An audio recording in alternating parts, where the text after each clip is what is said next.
smirking and sneering at ordinary people doesn't win over those ordinary people. And that's really, I mean, something I've written about for a long time. Guilty, demonic, and especially in Trump We Trust now recently, smirking is not an attractive quality. I've never heard anybody say, you know, I like Rachel, but I just wish she'd smirk more. And I will say that is not something you see on Fox News, or as I call it, Coyote News, or its open border stance. Whatever liberals say about Fox News and, you know, fake news and blah, blah, blah, nobody smirks on that network, whereas that is kind of the marker of the left, of all those comedians you were playing at the beginning. Comedy shows are no longer comedy. It's stringing together a long series of words in a complicated way, insulting someone. There's no, you know, surprise ending. There's no catch at the end.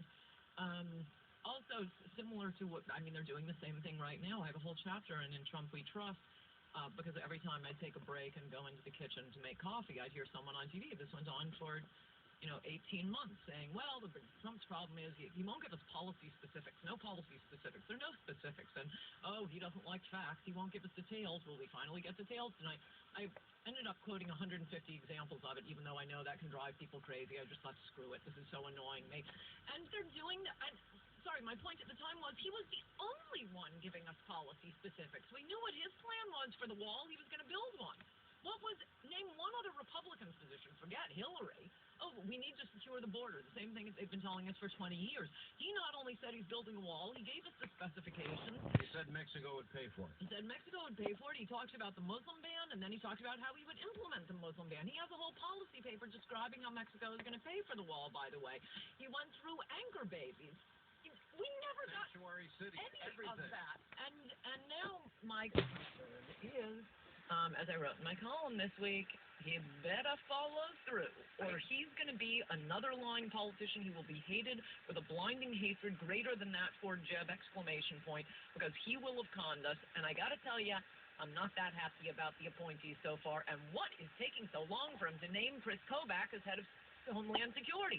If he's serious about removing a single illegal immigrant, he better put Kobach there, because what he doesn't understand, what most people I think don't understand, or possibly, maybe he does understand this, but generally people do not understand that when it comes to immigration, look, judges, every Republican's going to be with them. Taxes, regulation, every Republican's going to be with them. Who cares what the New York Times says? When it comes to immigration, everyone, the universe is against him. It's Donald Trump, the American people, and about 5 individuals he can put in that position. Other than that, the immigration judges will be against him, the permanent bureaucracy will be against him, Paul Ryan will be against him, Marco Rubio will be against him, the New York Times, and a certain network known as Coyote Network will be against him. When it comes to immigration, he stands alone, and he can't do everything. He can't read every law. Right now, everything he's proposed on immigration, I'm going to write more about this next week, it's already the law. And why is it already the law? I was just going to say that. Because politicians know that's what the public wants. They just won't do it. When you are up against that force, and I'd also add at this moment, if this exact same election had been run 4 years from now with no change in our immigration policy, just with the immigrants we already have turning 18 and voting, half of those battleground states were decided 48-49.